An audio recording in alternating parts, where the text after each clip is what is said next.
Selamat pagi bagi kita semua. Puja dan puji syukur kita ucapkan terhadap Tuhan Yang Maha Kuasa karena kita telah diberikan nikmat kesehatan dan nikmat kesempatan sehingga kita masih bisa mengikuti proses belajar mengajar di semester 2 ini. Meskipun kita belajar dengan cara jarak jauh, kita harus tetap semangat dan fokus mengikutinya agar mendapatkan hasil yang maksimal. Pada semester 1, di akhir mata pelajaran kita membahas mengenai ikatan kimia. Maka di semester 2 di awal pelajaran ini kita akan membahas mengenai materi larutan elektrolit dan non-elektrolit. Tujuannya adalah ingin mengetahui definisi dari larutan elektrolit dan non-elektrolit beserta contoh-contohnya.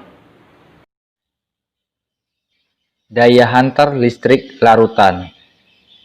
Materi daya hantar listrik larutan dapat kita bahas melalui subbab gejala hantaran arus listrik pada larutan, larutan elektrolit dan non-elektrolit, daya hantar senyawa ionik dan senyawa kovalen, dan terakhir adalah kesimpulan. Perhatikan gambar-gambar berikut. Ada 2 gambar di dalam slide. Apakah air dapat menghantarkan arus listrik? Bagaimanakah cara arus listrik mengalir? Gejala hantaran arus listrik pada larutan.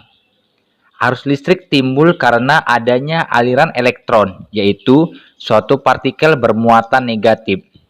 Elektron-elektron ini mengalir melalui suatu bahan yang bersifat konduktor, seperti besi dan kawat tembaga.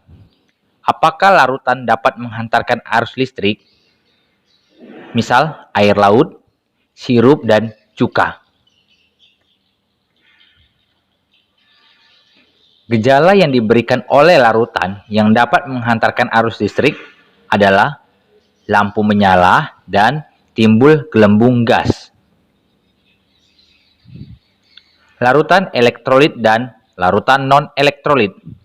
Tidak ada elektron. Air demineralisasi. Elektron saling berikatan. Larutan non-elektrolit memiliki ciri lampu tidak menyala dan tidak ada gelembung gas. Larutan elektrolit.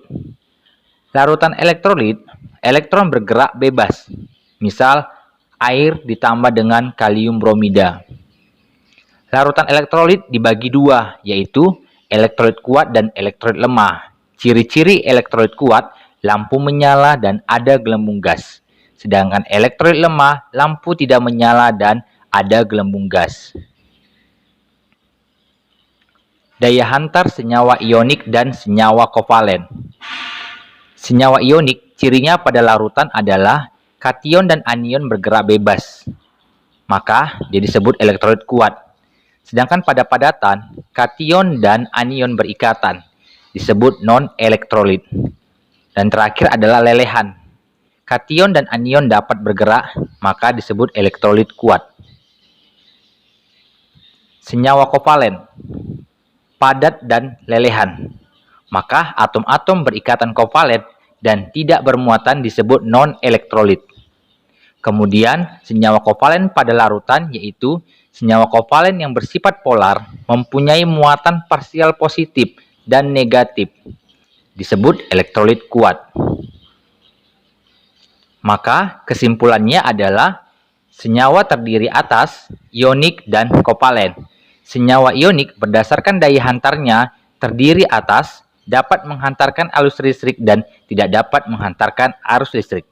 Sedangkan senyawa yang terdiri atas kovalen terdiri atas polar dan non-polar berdasarkan daya hantarnya juga terdiri atas dapat menghantarkan arus listrik dan tidak dapat menghantarkan arus listrik.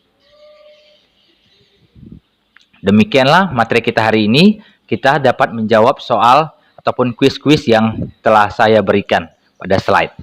Terima kasih. Dari materi yang telah dijabarkan tersebut, maka kita dapat mengambil kesimpulan bahwasanya larutan elektrolit adalah larutan yang dapat menghantarkan arus listrik.